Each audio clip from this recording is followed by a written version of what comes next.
Nos guste o no, el tema de la muerte es el más importante de la vida, suele ser el inevitable protagonista de todas las historias. Sin embargo, si buscamos en una librería novedades con este tema, enseguida nos daremos cuenta de que son escasas. Pocos son los escritores que se enfrentan a este tema, sin medias tintas. Nuestra invitada de esta noche ha tenido la valentía de hacerlo. En Morir nos sienta fatal ha optado por la sencillez y la funcionalidad. Se ha rodeado de dos especialistas con los que entabla una serie de diálogos serios y profundos sobre la vida y la muerte.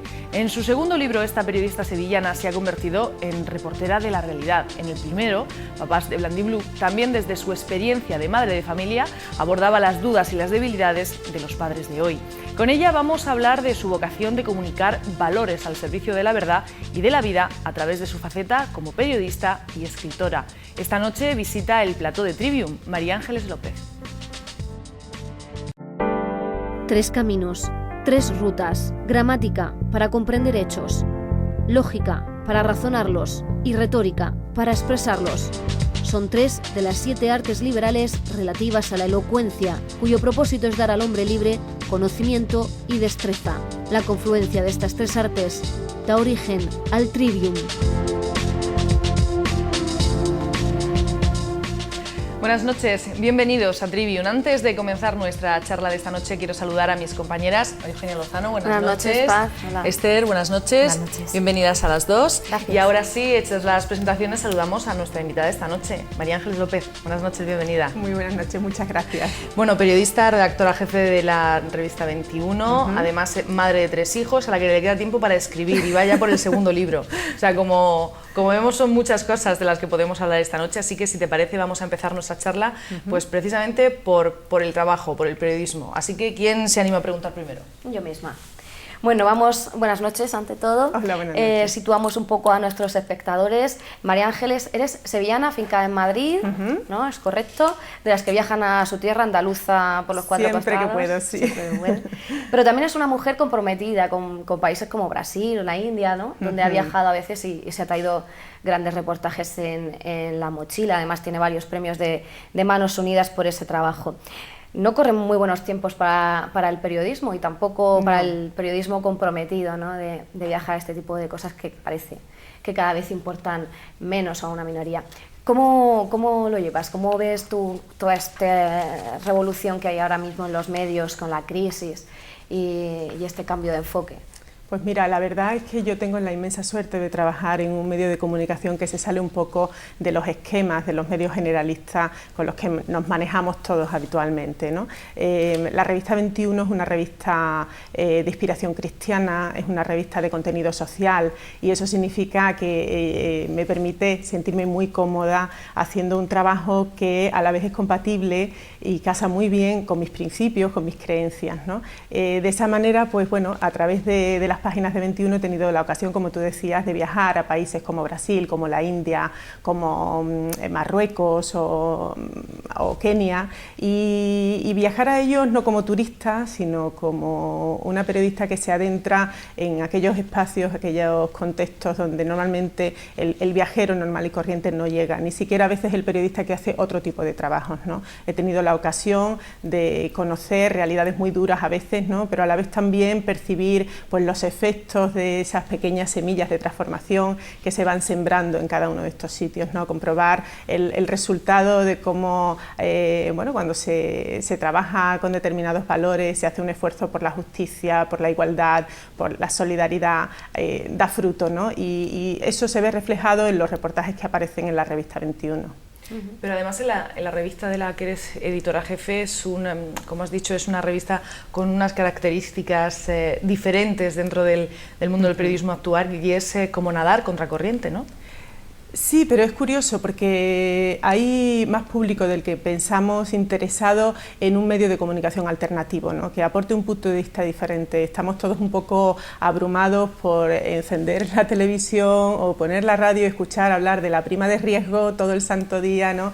Y en este momento pues de Bankia, ¿no? Necesitamos a veces profundizar a otros niveles, ¿no? El 21 no solo aborda temáticas fundamentalmente de contenido social, que no aparece normalmente en otros medios de comunicación, sino que además esa temática la aborda siempre desde unos valores muy concretos, ¿no? Ponemos siempre el punto de inflexión en lo humano, en ese contenido que aporta cada individuo. Ponemos siempre el punto de referencia en la víctima cuando hay un conflicto, cuando hay una situación de explotación, de opresión, de discriminación, y me parece que es fundamental, ¿no?, hacer esa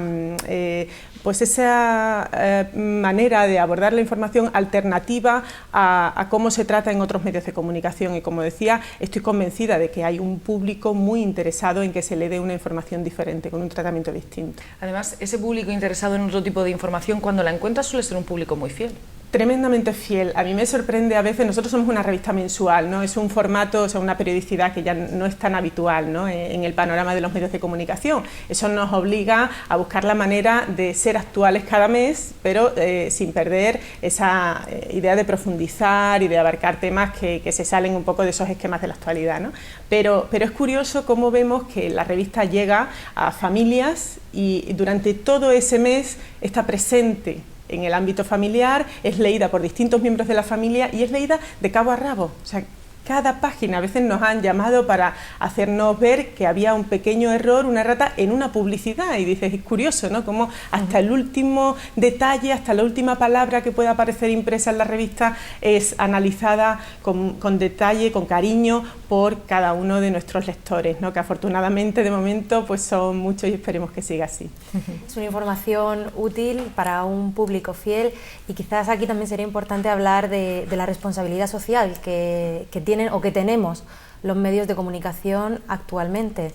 Sí, me parece un tema muy interesante, porque yo estoy convencida del servicio que prestamos, ¿no? Estoy convencida de que la revista 21 presta en estos momentos un gran servicio a la sociedad en general y al ámbito eclesial en particular, a un sector de personas creyentes comprometidas con unos valores que aparecen en el Evangelio y que quieren transmitirlos a la sociedad, ¿no?, que quieren ver esos valores reflejados en nuestro entorno, donde nos movemos y donde vivimos, que quieren transformar el mundo para hacerlo más humano, más a la medida de Jesús de Nazaret, que para nosotros pues es la referencia, ¿no? Además, este año, Su Santidad Benedicto XVI, con motivo de la Jornada Mundial de las Comunicaciones Sociales, quiso resaltar la importancia de la palabra, ¿no?, de los medios también, y del silencio. Parece que en la actualidad hay mucho ruido también entre los medios de comunicación, mucha información poco útil, por decirlo de alguna forma, y al final esto hace que no se transmitan bien los mensajes, o que transmitamos unos mensajes a veces muy frívolos.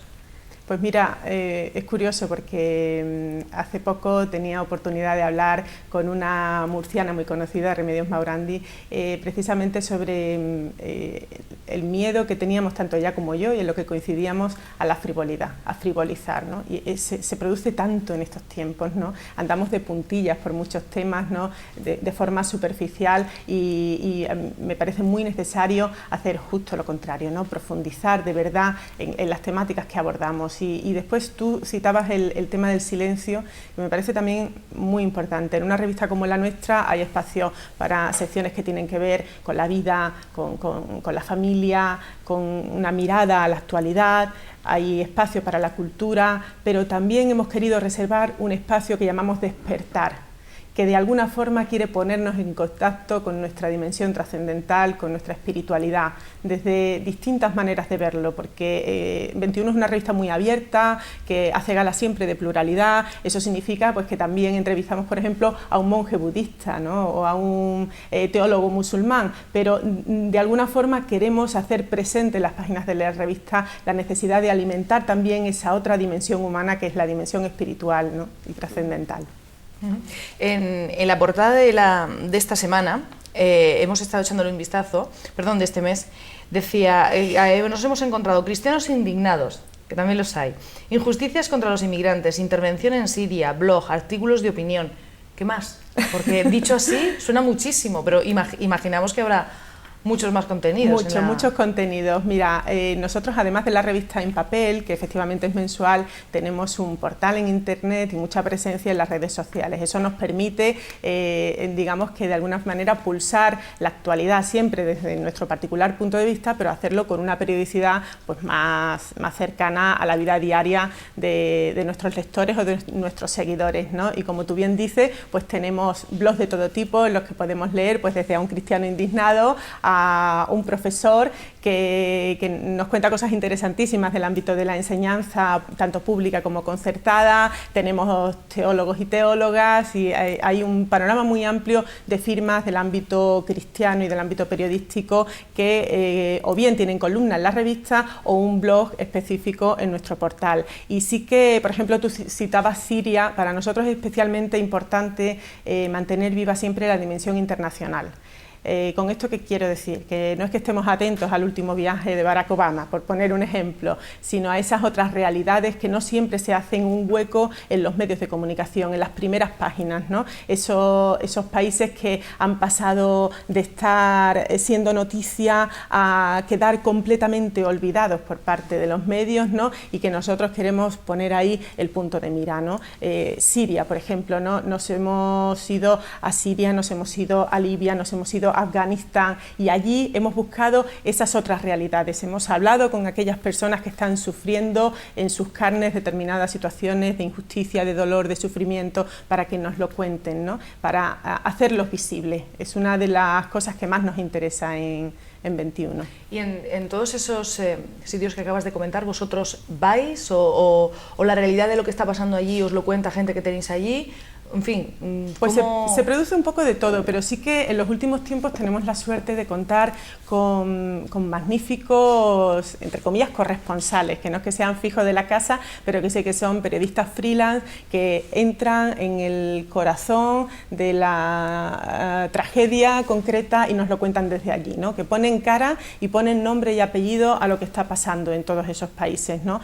Otras veces hacemos el trabajo desde aquí, pues entrevistando, llamando, ya sabéis cómo funciona, vosotros mejor que nadie, ¿no? Hace poco, por ejemplo, sacábamos un reportaje que impactó muchísimo sobre los feminicidios en América Latina, cómo el cuerpo de la mujer se convierte en estos países en auténtico campo de batalla, ¿no? Donde se está librando una guerra atroz, ¿no? Son, como os digo, realidades que no siempre encuentran espacio, ¿no? En otros medios de comunicación y que en 21 lo tienen asegurado. Y una vez que como periodista, como cristiana, cumples con esa misión dentro de la revista 21, encima te queda tiempo para abordar otra serie de temas que también son muy interesantes en tu labor como escritora. El último, en el segundo libro que has publicado, en Morir nos sienta fatal, y Papás de Blandibuc, que fue el primero. Así que, ¿por cuál quieres que empecemos? ¿Por el último? Empezamos por... Bueno, si te parece, vamos a empezar por el último, por el que estás promocionando ahora. A mí lo que me llama mucho la atención es el título. ¿A quién se le ocurrió, o por qué, o cómo? Bueno, se me ocurrió a mí en este caso porque, bueno, como periodista sabéis que estamos acostumbrados, y más en mi caso que trabajo en el medio escrito, pues a buscar titulares que enganchen, ¿no? Y aquí era importante porque el tema se las trae, todos lo sabemos, hay mucha gente que no tiene ningún interés en hablar de la muerte, que de hecho lo rechaza, y me parecía fundamental que el libro tuviera un título que enganchara, que llamara la atención del lector, que le provocara curiosidad. A la vez es un guiño porque este libro, aun siendo de una temática compleja, y creo que está tratado con seriedad, esconde también espacios para la emoción, para la ternura, para la sensibilidad y para el humor, que es muy necesario, ¿no? Y me parecía fundamental que se comprendiera casi desde la portada el que es un libro que se salía de los esquemas de esos otros trabajos que hay ya muchos en el mercado sobre la muerte, que lo abordan desde un punto de vista pues más intelectual, más académico, ¿no? Este libro es otra cosa porque está escrito por una periodista y no por un experto, digamos, en la materia, ¿no? María Ángeles, la muerte es uno de los grandes tabús del siglo XXI. ¿Por qué nos cuesta tanto reconocer que somos efímeros en este mundo? Pues es una gran pregunta. La verdad es que creo que en concreto en nuestra sociedad y en nuestro tiempo, en este espacio cultural en el que nos movemos de Occidente, hemos caído de alguna manera en creernos el espejismo que nos han transmitido pues, los avances científicos y tecnológicos, ¿no? De que somos prácticamente inmortales, cuando todos sabemos que no lo somos, ¿no? Que más tarde o más temprano nos vamos a morir, y esa además es la única certeza que tenemos desde el mismo día en que nacimos, ¿no? Y sí, curiosamente tenemos esa idea falsa de que la medicina prácticamente puede curarlo todo, de que uno se muere o de viejo o por un accidente o por una enfermedad gravísima, pero no por otras cosas, ¿no? Yo recuerdo, por ejemplo, se cita en el libro, ¿no? Toda la expectación y el miedo que provocó en la sociedad pues toda esta movida de la gripe A, ¿no? Y de repente decían, todos los días nos daban el dato, tantas personas han muerto de la gripe. Y no nos dan cada año el dato de las muchas personas, más que de la gripe A, que mueren de gripe común, y ocurre cada año, pero no nos entra en la cabeza, porque de verdad pensamos que el médico hoy en día es un ser todopoderoso que puede curarlo todo. Eso no es así, ¿no? Y pienso que el renunciar a asumir esa realidad, que no significa que estemos todo el día pensando es que me voy a morir, ¿no? Porque eso sería dramático, pero sí asumir que eso puede pasar nos va a ayudar a dotar nuestra vida de más contenido, ¿no? A vivir la vida con más intensidad, a tomarnos más en serio nuestro paso por este mundo, ¿no? Y hacer las cosas como hay que hacerlas. Ese es un poco el origen de este libro. María Ángeles, cada cultura se enfrenta de una manera diferente a la muerte. ¿Cómo nos enfrentamos los españoles? Pues... ¿Mal, bien, regular? Mira, va un poco por barrios, porque me ha llamado mucho la atención que en según qué comunidades autónomas ¿sí? Hay gente que dice, no vayamos a mentar la bicha, ¿no? Pero sí que en líneas generales aquí ha habido un cierto cambio a medida que España se ha ido haciendo más urbana, ¿no? Y ha ido abandonando el ámbito rural, hemos ido aparcando la muerte y dejándola concentrada en determinados espacios, ¿no? Ya no se muere en casa, no se vela los cadáveres en casa como se hacía en los pueblos, no se pasea a los ataúdes no por las calles, sino que vamos a los tanatorios, se muere en el hospital y se procura además que, bueno, pues que todo lo que tiene que ver con el ritual de despedida sea lo más rápido posible para que todo aparentemente vuelva a la normalidad, ¿no? Sí que no estamos teniendo desde mi punto de vista una relación sana con la muerte, y no solo con la muerte, porque la muerte va indefectiblemente unida a procesos que tienen que ver con la enfermedad, con la pérdida de capacidades, con la dependencia, ¿no? Y nos cuesta asumir todo ese proceso de degeneración en nuestra vida que más tarde o más temprano es inevitable, ¿no? Otra afirmación que aparece en el libro y que a mí me llama mucho la atención es que dices que tenemos miedo a encontrarnos con la verdad. ¿A qué te refieres exactamente con eso? Pues sí, pues no solo encontrarnos con la verdad de nuestra condición mortal, ¿no? Sino también a encontrarnos con la verdad cuando hay un diagnóstico, cuando un médico te dice, pues te queda este tiempo de vida, esto va mal, el desenlace no va a ser el bueno, ¿no? Y sí tenemos miedo a encontrarnos con la verdad. En el libro, que, bueno, vosotras que habéis tenido ocasión de ojearlo, sabéis que está elaborado casi como un gran reportaje, ¿no? Compuesto por muchas historias que lo van alimentando. Pues yo recuerdo, por ejemplo, una anécdota que me conmovió, ¿no? Un matrimonio que invita a su casa a comer a un sacerdote amigo, ¿no? Y la mujer lo coge aparte y le dice, mi marido se va a morir, le quedan tantos meses de vida, por favor no le digas nada porque no lo sabe. Y a los pocos minutos el marido le dice exactamente lo mismo.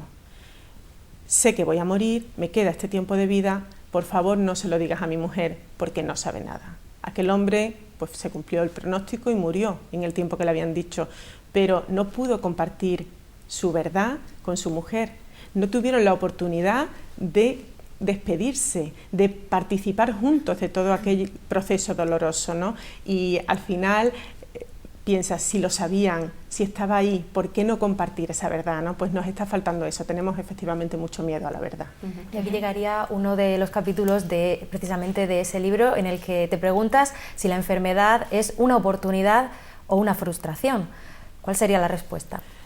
Mira, este libro huye un poco de respuestas cerradas. Creo que cada cual tiene que hacerse sus propias preguntas y encontrar sus propias respuestas. Yo digo siempre que mis libros se salen un poco de los esquemas de lo que todos entendemos, entre comillas, como libros de autoayuda, porque a mí me da mucho miedo dar consejos ni dar respuestas completamente cerradas, ¿no? Pero en esto que decías especialmente, ¿por qué? Pues porque a veces teorizamos muchísimo, ¿no? Y sobre la enfermedad oímos cómo se dice, por ejemplo, a un enfermo de cáncer: tú mantén el ánimo fuerte porque es fundamental, es la clave de que te cures, ¿no? Y parece que estamos cargando sobre esa persona toda la responsabilidad de la curación, cuando a lo mejor eso no es posible, ¿no? O cuando a lo mejor no puede mantener ese ánimo alto porque es un ser humano, es frágil y está dolido, ¿no? Y está sufriendo. Entonces, ojo con decir, es que la enfermedad es siempre una oportunidad de crecimiento. Pues es verdad que cuando uno pasa por ese proceso, lo supera y lo hace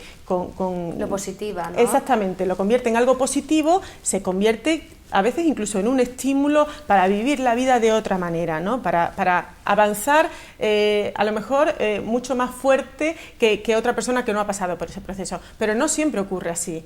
Hay otros que se quedan instalados en ese proceso de sufrimiento que ha sido la enfermedad y no lo superan. O quien sencillamente dice, pues fue un paréntesis en mi vida, un paréntesis doloroso que a mí no me ha aportado nada. Hay que respetar la experiencia de cada uno, la vivencia de cada cual en torno a la enfermedad. Y claro que lo ideal sería que la enfermedad fuera una oportunidad.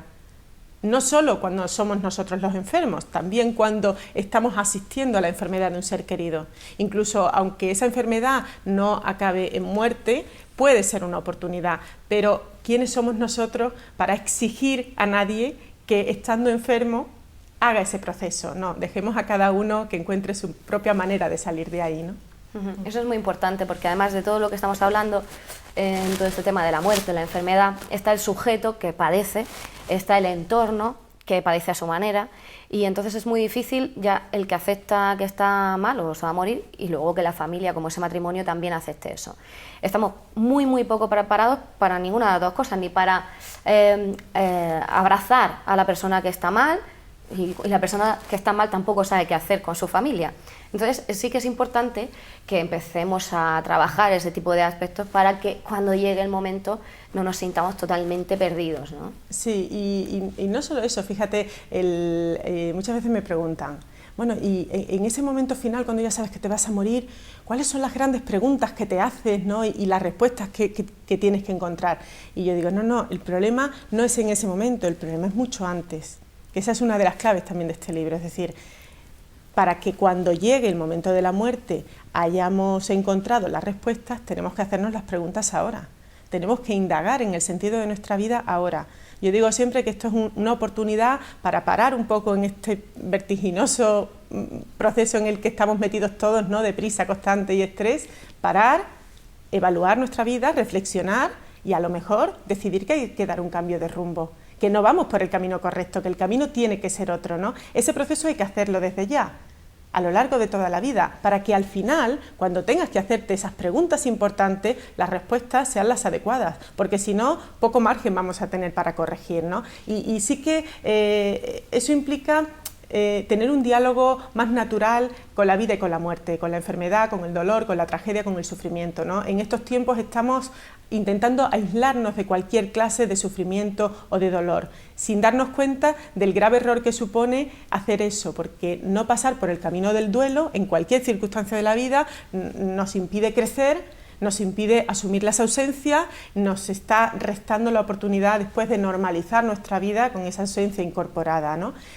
Aplicable a todo, pero es verdad que incluso desde que los niños son pequeños les estamos negando la oportunidad de enfrentarse a los baches que uno encuentra en el camino, ¿no? Sean del tipo que sea, y creo que es fundamental prepararnos sencillamente para asumir que la vida no siempre es una sonrisa, ¿no? Y una alegría.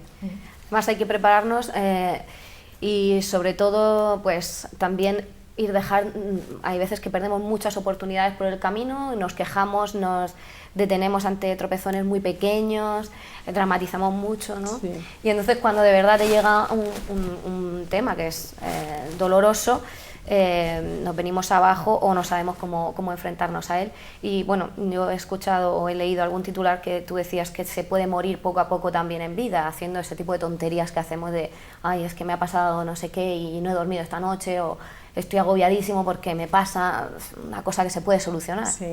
Sí, a veces, pues como decíamos antes, frivolizamos, ¿no? Ponemos el punto en nimiedades, en cosas verdaderamente que no tienen importancia y a las que le estamos dando una importancia enorme sin darnos cuenta de que ya vendrán los bandazos grandes, ¿no? Porque a lo largo de la vida, pues no solo la muerte de un ser querido, nuestro propio proceso de envejecimiento, sino pequeñas cosas que nos van pasando, ¿no? Pues desde en la situación de crisis que estamos ahora, la pérdida de un empleo, un divorcio. A veces la situación que mucha gente me transmite es que mis hijos me han defraudado, es que no son lo que yo esperaba de ellos. Es que todo eso implica asumir, ¿no?, la frustración y a la vez hacer un duelo, entre comillas, ¿no?, de cada una de esas realidades que nos matan un poco. Pero yo, fíjate, cuando hablas de ese titular, de esas pequeñas muertes que pueden ocurrirnos a lo largo de la vida, pienso también en cómo vamos matando parte de nuestra humanidad, parte de nuestro ser, ¿no? No estamos sacando todo el partido a nuestras capacidades como ser humano, y eso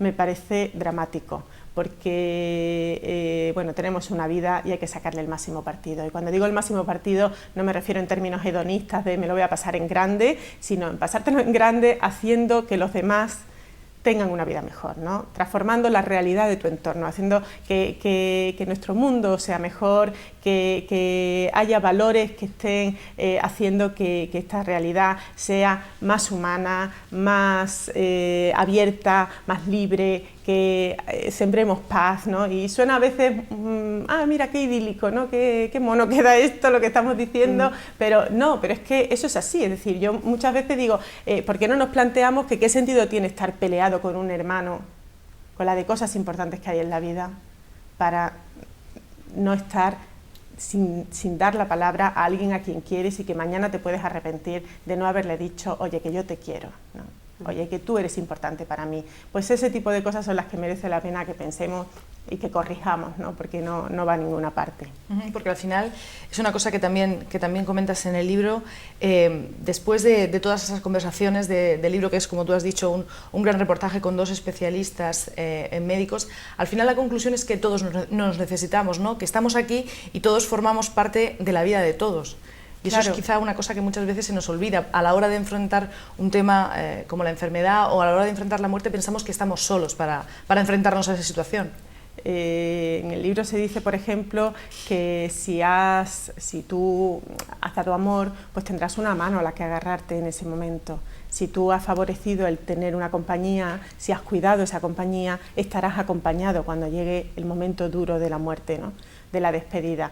Pero eso es aplicable a todo, no solo a la muerte. Es decir, siempre se ha dicho, ¿no?, se siembra lo que se recoge, y hay que ser conscientes de eso, ¿no?, de cómo efectivamente somos seres interrelacionados, ¿no? A veces el individualismo en el que estamos metidos tan de lleno en los últimos tiempos nos hace olvidar esto, nos hace además creernos tan soberbios, ¿no?, pensar que no vamos a necesitar a nadie, que nos valemos por nosotros mismos, y el día que eso se desmorona, se tambalea, no sabemos a dónde agarrarnos, ¿no? Es muy bonito algo que se dice en el libro de cómo, igual que los padres sabemos que a nuestros hijos pues tenemos que limpiarles el culete o darles de comer, ¿no?, pues puede que un día nuestros hijos tengan que hacerlo con nosotros, ¿no? Y eso es la vida, el necesitarnos unos a otros y el estar ahí cuando alguien nos necesita.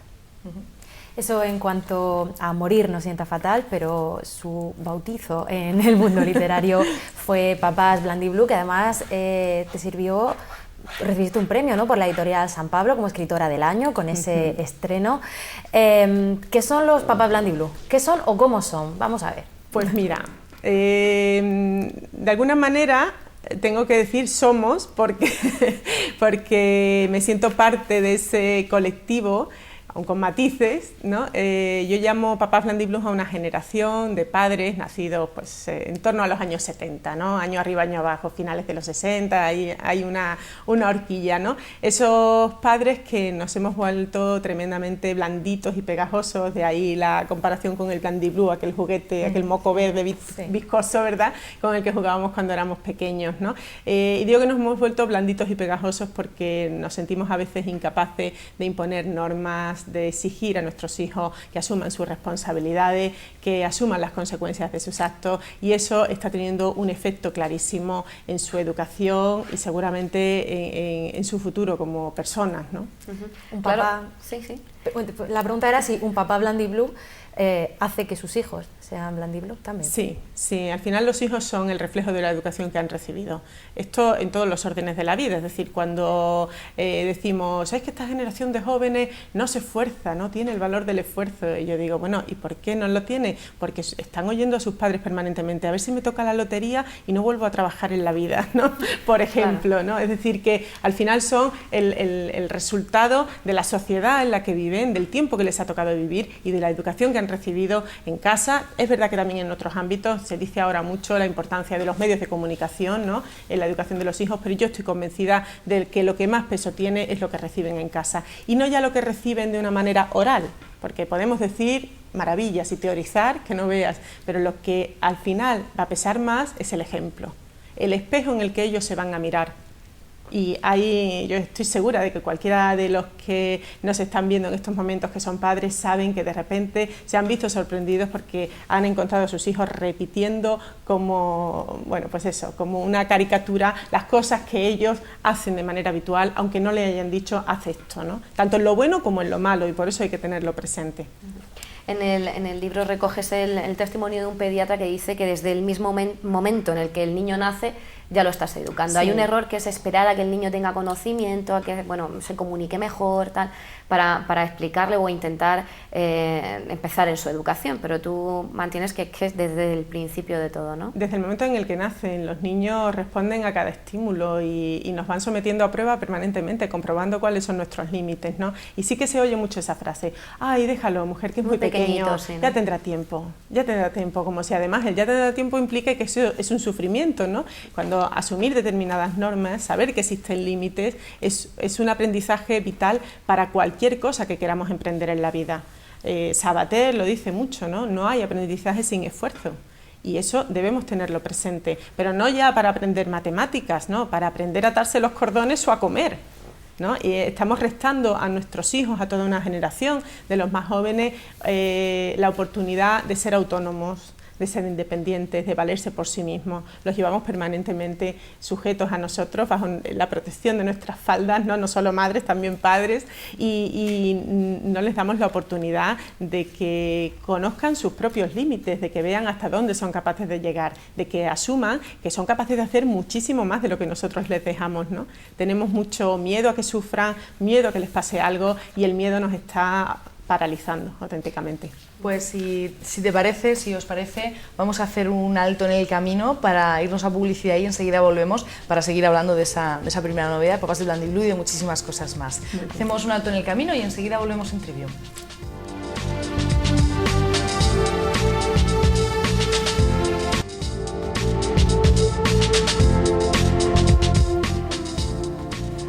Seguimos en Trivium. Esta noche estamos hablando con la periodista y escritora María Ángeles López. Hemos empezado en la primera parte del programa a hablar de tu último libro, Morir no sienta fatal. Ya nos hemos centrado en el primero, en Papás de Blandiblue. Estamos hablando pues, de esas dudas, de esas debilidades de los padres de ahora, de toda una generación a la que tú denominas Papás Blandiblue. Pero lo que es cierto es que cada vez se retrasa más la edad a la hora de tener el primer niño, y eso es curioso ver cómo somos más mayores y somos más maduros, sin embargo nos da más miedo enfrentarnos a la aventura, ¿no?, de tener un hijo por primera vez. Sí, y tenemos un enorme sentido de la responsabilidad sobre cada uno de los aspectos que tienen que ver con nuestro hijo, ¿no? Un gran sentimiento de culpa también, que es una cosa muy curiosa, ¿no? Estamos siempre preocupados por haber hecho mal, le estaré perjudicando con esta decisión que he tomado, estaré siendo demasiado dura o demasiado blanda, ¿no? Y nos comemos muchísimo el coco, ¿no? Dicho coloquialmente, sobre todo lo que tiene que ver con la crianza de nuestro hijo, ¿no? Y sí que es un poco también el resultado de esto que decías, ¿no? De que son decisiones que ahora se toman pues con más edad, ¿no? Y además con más peso de pros y contras. O sea, la gente es más consciente cuando decide dar el paso, ¿no? De ejercer la paternidad, y eso tiene mucho que ver con esa sensación de proteger al niño, de estar muy encima de todo lo que le pase, de todo lo que le ocurra, y sentirnos tremendamente culpables si algo falla en nuestros planes, ¿no? También quizás se da más prioridad en algunos casos, por ejemplo, a ese puesto de trabajo que ahora tanta falta hace en España. Por ejemplo, decías en el libro, comentas, hablas de un papá que después de toda una odisea por organizar a todos los pequeños, dejarlos en el colegio, y cuando llega al trabajo llega tarde y resulta que piensa que su jefe le está diciendo que cómo que ha podido llegar tarde ese padre. Es como que se tiene en cuenta un poco que si uno decide ser padre no va a estar comprometido con la empresa, no se tiene en cuenta la conciliación, eso es una cosa que aquí tenemos un poco olvidada. Si eres papá no puedes trabajar, y si eres mamá creo que menos todavía. Desde luego la conciliación, no digo que sea una asignatura pendiente, es que no sabemos ni lo que significa, o sea, no tenemos ni idea, porque realmente se ponen muchas trabas, o sea, desde los horarios que son absolutamente incompatibles muchas veces entre lo que es el trabajo con la vida diaria y el ritmo de vida de un niño, ¿no? Hasta, como bien decías, la manera que tienen las empresas muchas veces de ver a quienes son padres, ¿no?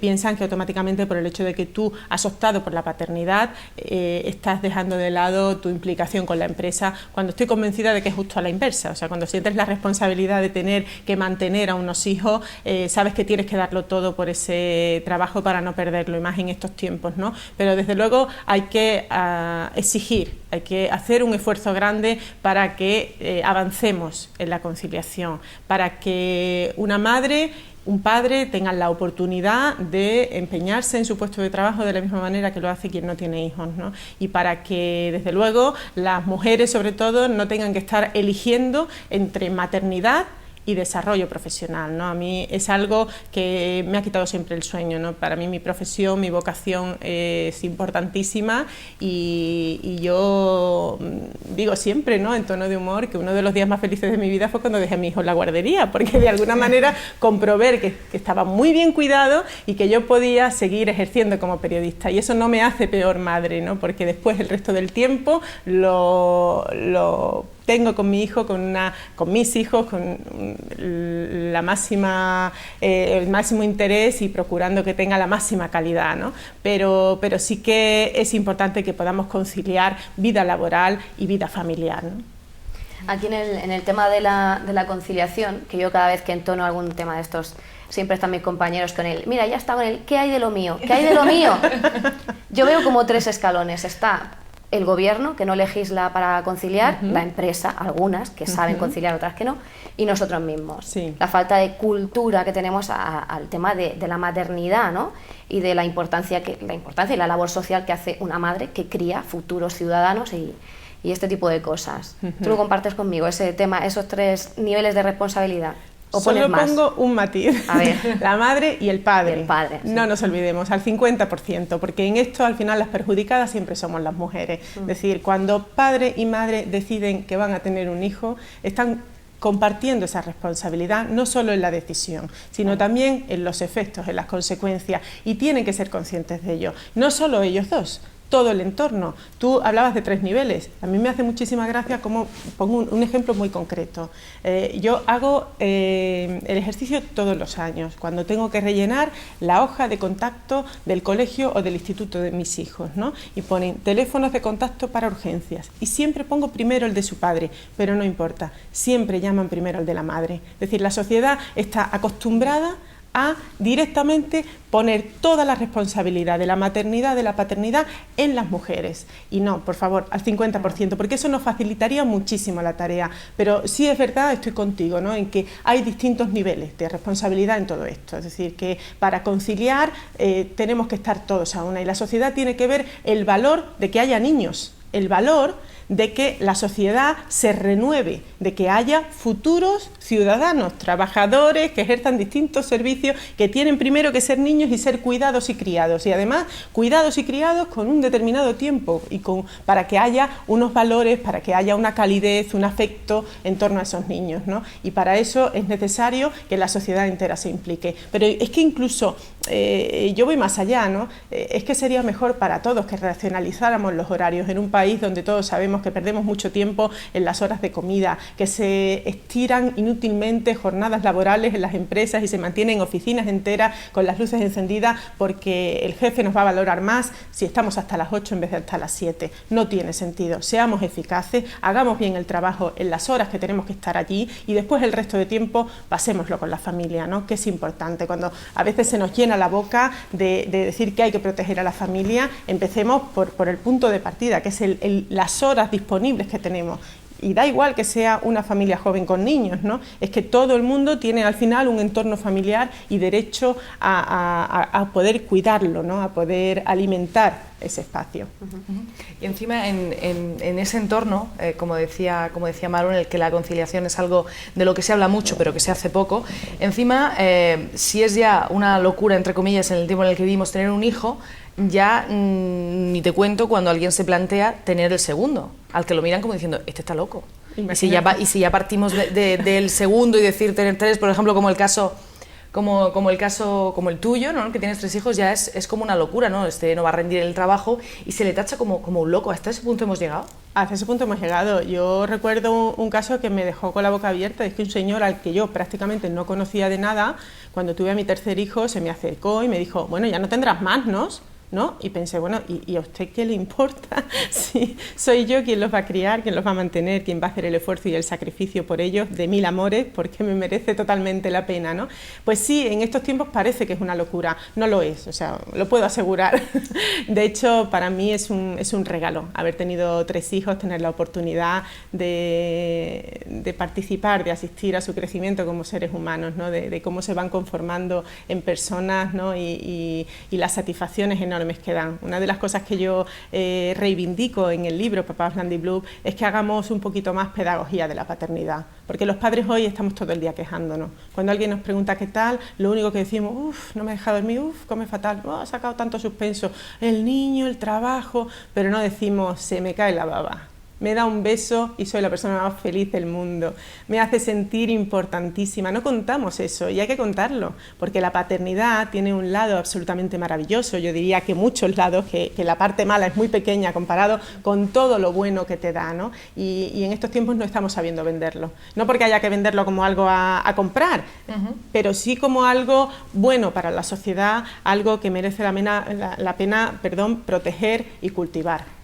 Fíjate que en los últimos 50 años la tendencia demográfica en España ha cambiado totalmente, envejecemos más, envejecemos mejor, pero hay cada vez personas más mayores, la natalidad ha bajado muchísimo, casi que nos hemos estancado y quizás sí que habría que recordar, ¿no? Que es importante también que vayamos renovando esa población y que aparte con todo lo que aporta un niño en casa, ¿no? Un bebé. Sí, tengo algún amigo que dice siempre que nadie está dando las gracias por estar manteniendo y cuidando a quien va a pagar las futuras pensiones, suponiendo que no queden pensiones en un futuro, ¿no? Es una broma, pero sí es cierto que no somos conscientes hasta qué punto una sociedad necesita efectivamente nacimiento, necesita renovación, ¿no? Para que siga avanzando, siga creciendo y siga funcionando, ¿no? Y es curioso porque además ahora, como tenemos tan pocos niños en nuestro entorno, pues necesitamos protegerlos mucho y los metemos como en urnas de cristal para que no les pase nada, pensando que así estamos haciendo algo bueno por ellos, algo que a mí personalmente me parece un error, ¿no? Los protegemos en exceso y no les dejamos, bueno, pues relacionarse de manera natural con su entorno y que se caigan y se hagan una herida, que no pasa nada, que ya aprenderán, que es la forma para saber pues lo que pueden hacer y lo que no y conocer sus propios límites. Pero aparte de ese exceso de protección, ¿qué más se hace mal? Bueno, pues una de las cosas que peor se hace es que no enseñamos a nuestros hijos a asumir las consecuencias de sus actos. Esa es la responsabilidad, ¿no? Sí, es decir, que libertad está indefectiblemente unido a responsabilidad. Y si no, ese tándem se rompe y es bueno, pues hablamos ya de libertinaje o de otras cosas, ¿no? Os pongo un ejemplo muy concreto. No sé si recordáis lo que ocurrió hace unos años en unas fiestas en Pozuelo, donde unos grupos de jóvenes, chicos además de familias bien, donde no estábamos hablando de zonas con conflicto y demás, pues digamos que se salieron de madre y destrozaron todo el mobiliario urbano y hubo grandes altercados, ¿no? Y enfrentamientos con la policía. Y yo recuerdo ver en las noticias a los padres de los niños a los que se había identificado, a los chicos, porque no eran ya niños. Justificándolos, ¿no? No solo justificándolos, sino exigiendo que no se les pusieran penas, que no se les castigara por ello. ¿Cómo van a aprender esos chavales que lo que han hecho está fatal? Es que no hay otra manera, que entiendan que cada acto de tu vida tiene una consecuencia positiva o negativa y que si tú has decidido hacer algo, tienes que asumir las consecuencias. En todo, si tú suspendes, habrá una consecuencia. No puede ser que da igual que suspendas o apruebes, porque la consecuencia siempre será la misma y es positiva en estos tiempos, ¿no? Me contaban un caso en uno de los sitios a los que había ido a dar una conferencia, un profesor que se quedaba con la boca abierta porque estaba diciendo a la madre de un chico de secundaria que su hijo había suspendido todas las asignaturas, o 7 asignaturas, y delante de él la madre le dice al niño: ¿sabes lo que te digo? Que la moto que te iba a comprar te la voy a comprar, pero el color lo elijo yo. Bueno, increíble, sí. Impresionante el nivel del castigo. Un castigo desde luego ejemplar. Sí, pues eso nos pasa un poco a todos, es decir, los principales culpables somos los padres. ¿Por qué? Pues porque imponer un castigo implica que nosotros estamos obligados a comprobar que se cumple, y eso no siempre nos gusta. Muchas veces vemos a padres pactando entre sí porque a lo mejor la madre ha dicho: pues no vas a fútbol. Y el padre dice: hombre, ¿cómo no va a ir a fútbol? Que yo quiero ver el partido. ¿Cómo no va a ir el niño a fútbol, no? Como eso, muchísimas otras cosas. Es decir, no queremos que nuestros niños se pierdan nada, pero los primeros que no queremos perdernoslo somos nosotros. Montamos fiestas de cumpleaños para niños pequeños que no se están enterando de nada. Invitamos a un montón de amigos, montamos en el jardín un castillo hinchable. ¿Todo para qué? ¿Para la satisfacción del niño que a lo mejor se pasa el cumpleaños llorando porque se ha asustado con el castillo? No, para nuestra propia satisfacción, para hacernos unas fotos estupendas y pensar qué fiesta de cumpleaños le he montado al niño. No siempre es necesario, a veces nos estamos adelantando a los deseos de nuestros hijos, colmándolos de cosas que ni siquiera se les ha ocurrido que querían. Y de esa manera pues no dan valor a nada, ¿no? Es otro de los problemas que tenemos ahora. Y esto se refleja mucho en la educación, los profesores que no tienen autoridad y que riñen porque han suspendido lo que sea, y viene el padre, por supuesto, creyendo a su hijo y no al profesor, que es una cosa increíble. En mi época eso si el profesor te castigaba, estás perfectamente castigado. No te iba a castigar por gusto, algo habrías hecho, ¿no? Pero ahora es al revés, o sea, ¿qué ha hecho el profesor que tiene manía a mi hijo y tal? Entonces, en ese tira y afloja, ellos, que son inteligentísimos, aprovechan ese vacío, ¿no?, que tenemos los padres y los educadores, que también muchos pasan el problema como diciendo: bueno, están mimados, está bueno, no sé qué, bueno, me quito el problema de encima y que se lo pasen en secundaria a su otro profesor. Y esa dejadez está haciendo que al final haya una generación que sí que tiene muy poca cultura del esfuerzo y de la responsabilidad y de otras muchas cosas, ¿no? Sí, pero yo insisto en eso, en que en realidad somos los adultos los que estamos transmitiendo ese modelo, ¿no? Vemos muchísimo en esta generación de los treintañeros el miedo absoluto al compromiso que hay en muchas ocasiones, ¿no? Por eso se retrasa el matrimonio, se retrasa la paternidad. Bueno, pues ese miedo al compromiso lo estamos aplicando a los niños, y una cosa que a mí me llama muchísimo la atención es como ahora permitimos a nuestros hijos estar cambiando constantemente de opinión, y entonces, mamá, quiero karate. Y le compramos el kimono, lo apuntamos a karate, y al mes ya no quiero karate, guardamos el kimono y lo apuntamos a fútbol y no pasa nada. Y esto al final el niño lo termina trasladando a todo, o sea, no importa si pierdo un amigo, ya me buscaré otro. ¿Qué pasará el día de mañana? Pues que no importa si cambio de pareja, no importa, o sea, no estamos dando valor al compromiso, a la fidelidad, a la honradez a la hora de asumir nuestras relaciones con los demás y con nuestras actividades y con nuestro entorno, ¿no?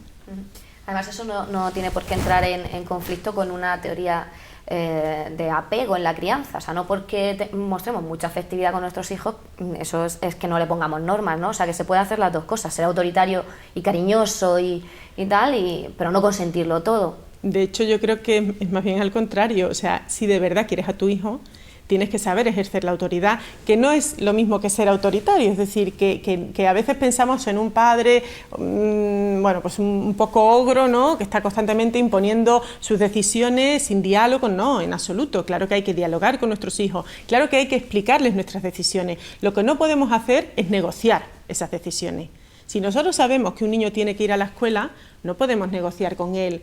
Ah, no, pero vas a ir lunes y martes y miércoles y jueves te quedas en casa porque tú no quieres. Sabemos que tiene que ir a la escuela. Pues esto con todos los demás aspectos de la educación de nuestro hijo. Muchas veces vemos a los padres hoy en día negociando con la comida, negociando con lavarse los dientes, con la hora de irse a la cama.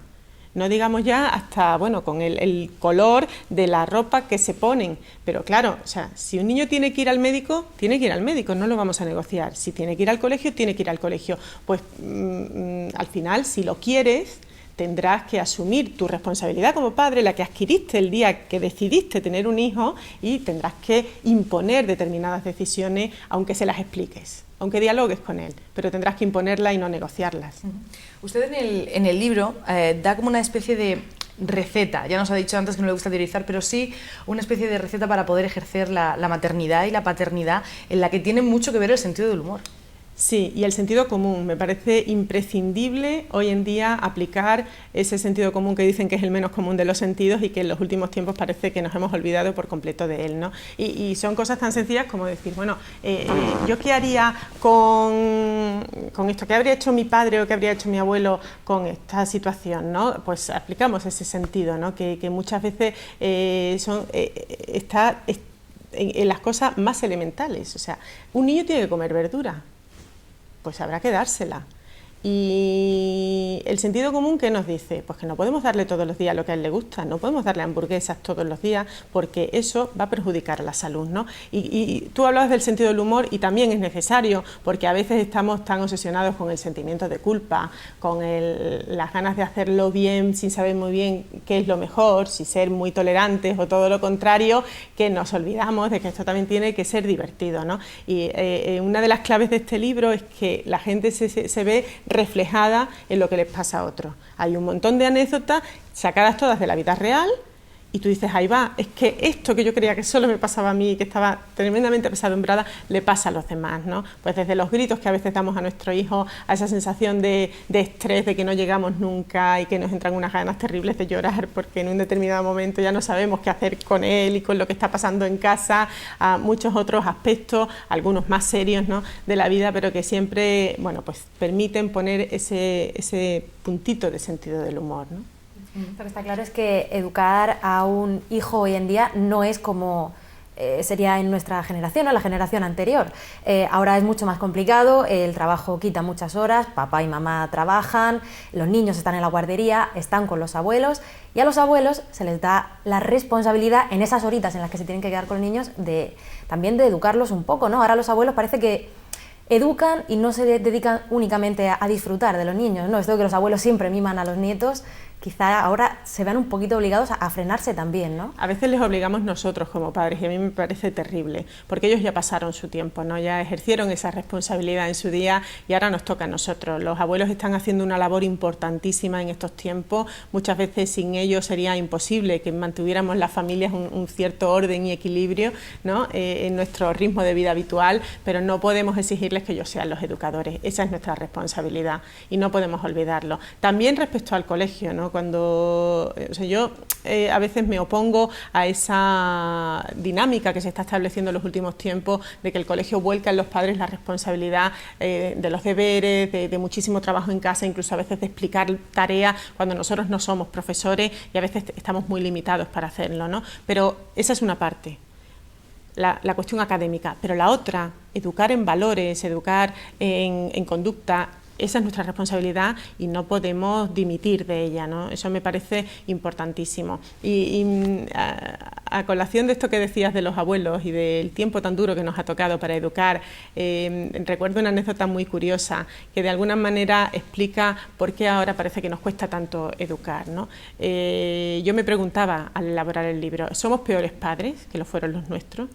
porque lo vemos como una tarea absolutamente de titanes, ¿no? Parece que tenemos que ser superhéroes para salir adelante en esta misión de educar a los hijos, ¿no? ¿Somos peores padres? Bueno, pues me contaba una mujer que su madre había tenido a su hermana pues casi 30 años después que a ella, con lo cual pues su hermana y el hijo de esta señora prácticamente eran de la misma edad, ¿no?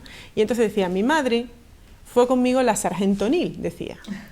Y en cambio con mi hermana es blandiblue, blandiblue, blandiblue, es decir, que al final no somos tanto producto de una generación como del tiempo que nos está tocando vivir, que es un tiempo blando en general para afrontar las cuestiones importantes de la vida, ¿no? Y los abuelos también se han vuelto muy blanditos. Yo tengo la experiencia personal de cómo a veces mis hermanos dicen, pero mamá, ¿cómo puedes tratar a tus nietos de esa manera cuando nunca lo hubieras permitido con nosotros? Y sí, pues los abuelos tienen derecho a abrir un poquito la mano, porque la responsabilidad de educar, de poner límites, de poner castigos en un momento dado es nuestra, no de los abuelos. Claro, pero porque ellos también tienen que disfrutar, ¿no? Sí. En su momento, cuando eran papás, tenían esa responsabilidad, Claro. de lo que se trata, y ahora con los nietos es el momento perfecto para disfrutarlos y para consentir esas pequeñas cosas que a lo mejor a sus hijos no lo hicieron. Exactamente. Hombre, dentro de unos límites, pues eso que decíamos, el sentido común, ¿no? Que hay que aplicarlo a todos. O sea, un abuelo no puede decir, pues como soy abuelo, pues permito que mi hijo haga cosas pues que le ponen en peligro, o sea, perdón, mi nieto, que le ponen en peligro o que realmente son un contrasentido, ¿no? Pero sí que es normal que ellos abran un poco más la mano. Yo, desde luego, tengo la experiencia de que la relación entre los abuelos y los nietos es de una riqueza extraordinaria, que es muy beneficiosa para los dos colectivos, para los niños, por supuesto, que tienen una referencia magnífica de afecto, de cariño, de experiencia en los abuelos, pero también para los abuelos, que se ven absolutamente rejuvenecidos por la frescura y por el cariño de sus nietos. Así que es una relación que hay que fomentar, está claro. No le hemos preguntado a María Ángeles cómo es ella como madre. Al principio ha dicho un poco blandita y tal, pero bueno. Bueno, creo que no soy blandita, aunque al final todos caemos en algunos de los vicios que existen en estos tiempos, porque formamos parte de la sociedad en la que nos movemos, ¿no? Pero creo que en líneas generales, bueno, mis hijos, si estuvieran aquí, dirían que soy muy estricta, claro. Ellos que van a decir se quejarían. Yo sí que intento aplicar lo mejor de la educación que he recibido, ¿no? Estoy orgullosa de la educación que me dieron mis padres en su día. Creo que me ha hecho una persona madura, fuerte, capaz de asumir responsabilidades, de comprometerme en la vida con grandes cuestiones, y me gustaría poder transmitir eso a mis hijos. Y es curioso porque siempre tienes miedo, ¿no? ¿Lo estaremos haciendo bien? Mi marido y yo decimos siempre que el escribir Papás Blandiblue, que aunque lo escriba yo, es un proyecto de familia, nos ha hecho crecer a todos, nos ha hecho a nosotros mejorar como padres, ¿no?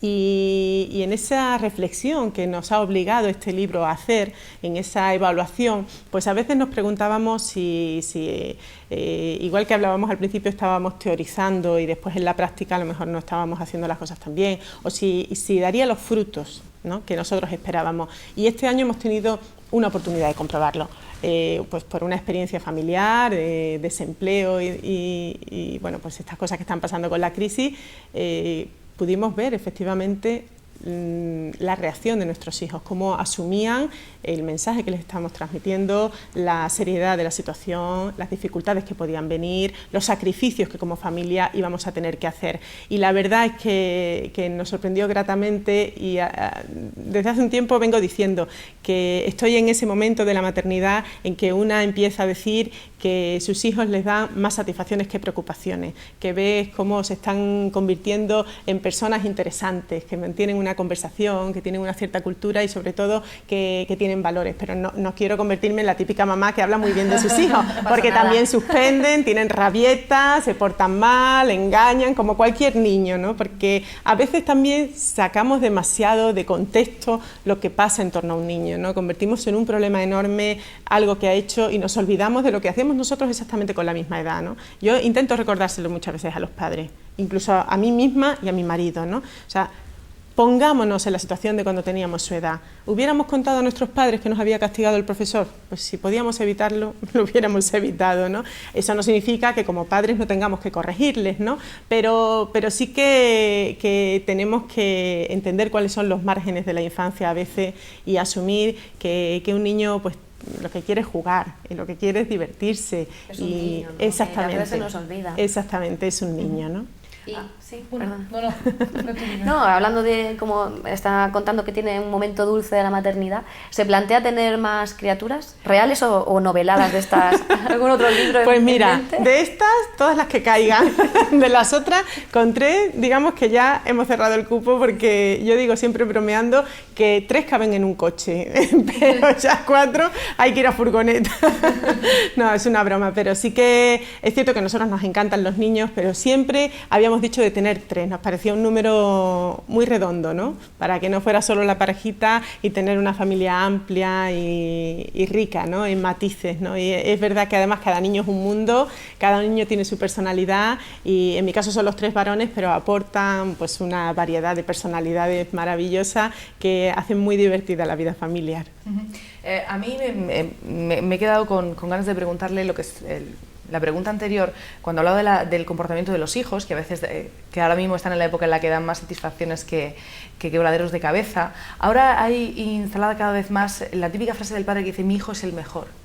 Esa comparación, no, es que mi hijo, no, pero es que el tuyo, y cuando el niño no llega a lo que el padre espera, se genera esa sensación de frustración por parte del padre y del niño, decir: ¿pero qué he hecho? ¿Pero qué ha pasado? Y a lo mejor esa situación provoca mucho distanciamiento entre padres y hijos y una incomunicación que muchas veces no se supera. Sí, y una competitividad absurda entre padres que vemos muchas veces a la salida del colegio, comparando notas o viendo resultados deportivos, pensando que tienen en su casa pues a un Messi o a un Michael Jordan, ¿no? Y procurando además explotar esas cualidades del niño para convertirlo en una estrella, lo que implica no solo una frustración del padre, sino también del hijo, ¿no? Esto se da muchísimo ahora, ¿no? También esa necesidad de hacerlos excelentes, ¿no? Tienen que estudiar varios idiomas, practicar varios deportes, aprender música, y dónde queda su tiempo, su libertad, su creatividad, su aburrimiento, tan necesario el aburrimiento para poner en movimiento, en marcha mecanismos que van a favorecer cosas muy importantes en la vida, ¿no?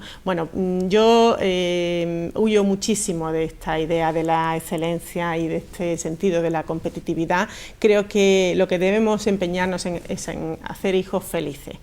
Y a veces la felicidad es asumir las propias debilidades, las propias limitaciones, ser conscientes de quiénes somos y cómo somos.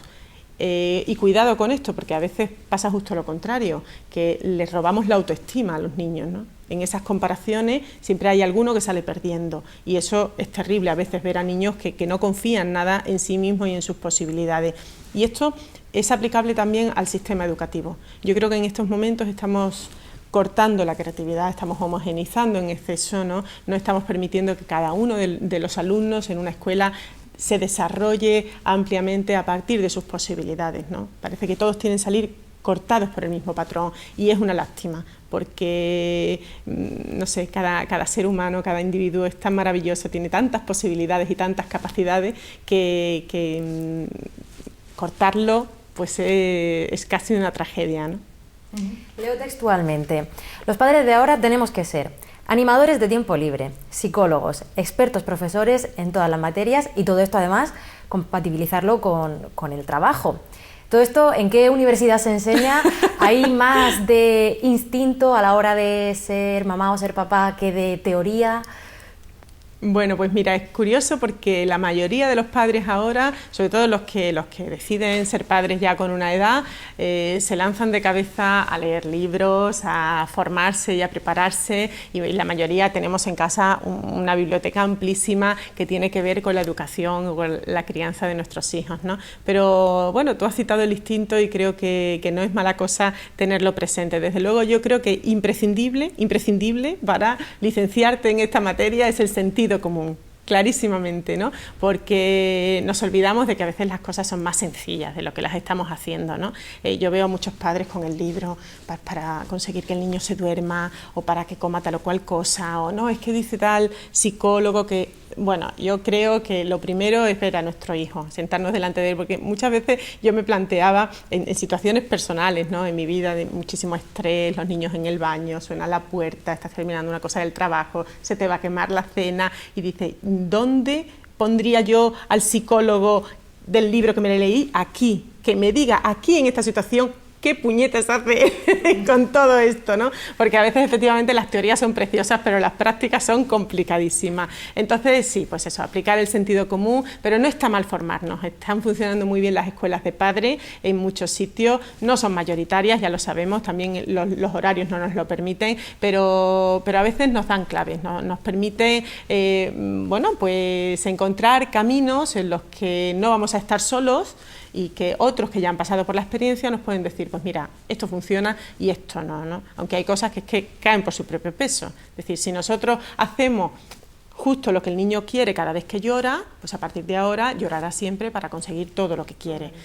Es tan sencillo como pararnos un momento y pensar, a ver, ¿no debería dejarlo llorar un poco, como nos decían nuestras madres, llora, llora, que son ensanchan los pulmones, que es bueno para la salud? Pues vamos a esperar y no vamos a darle todo lo que quiere en cada momento al segundo, porque lo estamos convirtiendo en un pequeño tirano, ¿no? Bueno, pues como eso, muchísimos otros aspectos de la vida. Pero esto que tú resumías en esa frase, que es una cita del libro, efectivamente, estoy segura que muchos padres se verán metidos un poco en ese modelo, ¿no? Se ven como choferes que están todo el día llevando y trayendo a los niños de una actividad a otra, niños que además tienen una agenda social amplísima, donde entran cumpleaños, fiestas, actividades en el colegio, extraescolares, y los padres al final estamos sometidos a la tiranía de la agenda de nuestros hijos, ¿no? Que compaginarla además con médicos, con otras tareas que tenemos, pues resulta tremendamente complicado y acabamos exhaustos. Bueno, pues hay que aprender a decir que no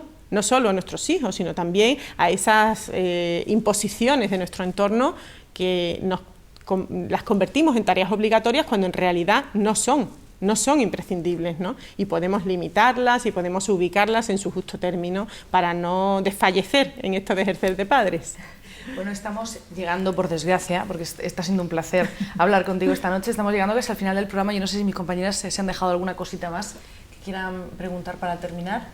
Bueno, yo simplemente, como hemos hablado tanto de la maternidad, de la paternidad y tal, un consejillo para que se lancen a la aventura todos nuestros realizadores. Alguno ya es papá novato, a ver, y que así ya no estemos, que estoy casi sola aquí con Ireno en este tema de ser padres. Bueno, yo solo puedo decir que para mí está siendo una experiencia absolutamente maravillosa, imposible de comparar con ninguna otra, y que esa satisfacción que produce es tan grande que no hay ni llantos ni rabietas que puedan aminorar el efecto que produce en la vida. Para mí, desde luego, es algo claramente a exportar, a recomendar a todos, ¿no? Altamente recomendable. Sí, pero sí es cierto que también digo siempre, ¿no?, que hay que ejercer la paternidad responsable, es decir, que no se puede tener un hijo como una decisión de estas de, pues tenemos un niño, porque mañana no podemos arrepentirnos de ello, y que si decidimos tener hijos tenemos que saber que asumimos una responsabilidad de por vida, ¿no? Asumimos el estar ahí para siempre, pendientes de sus necesidades, de sus inquietudes, acompañándolos en ese proceso maravilloso que es la vida. Pues con ese consejo nos vamos a quedar. Esperemos que la próxima vez que tengamos el placer de tenerte aquí haya habido un baby boom, que los que todavía no han experimentado lo de la paternidad y la maternidad lo hagan, y los que lo han hecho ya, pues oye, que sigan ampliando la familia, porque no es una locura el tener más de uno o más de dos hijos. María Ángeles López, muchísimas gracias por haber venido, ha sido un placer charlar contigo. Esperamos que todos los que nos han estado viendo esta noche vayan corriendo a la librería a comprar tanto Morir no sienta fatal como Papás Blandiblue, porque desde luego nosotros que hemos tenido la oportunidad de ver los libros nos hemos divertido y hemos pasado un buen rato con ellos. Así que muchísimas gracias por haber estado aquí. A vosotros, ha sido un placer. Chicas, como Buenas siempre noches. nos vemos, El martes también que un viene. placer, nos vemos el martes que Aquí viene, estaremos. y a ustedes también les esperamos el próximo martes en Trivium. Hasta entonces, que pasen una feliz semana.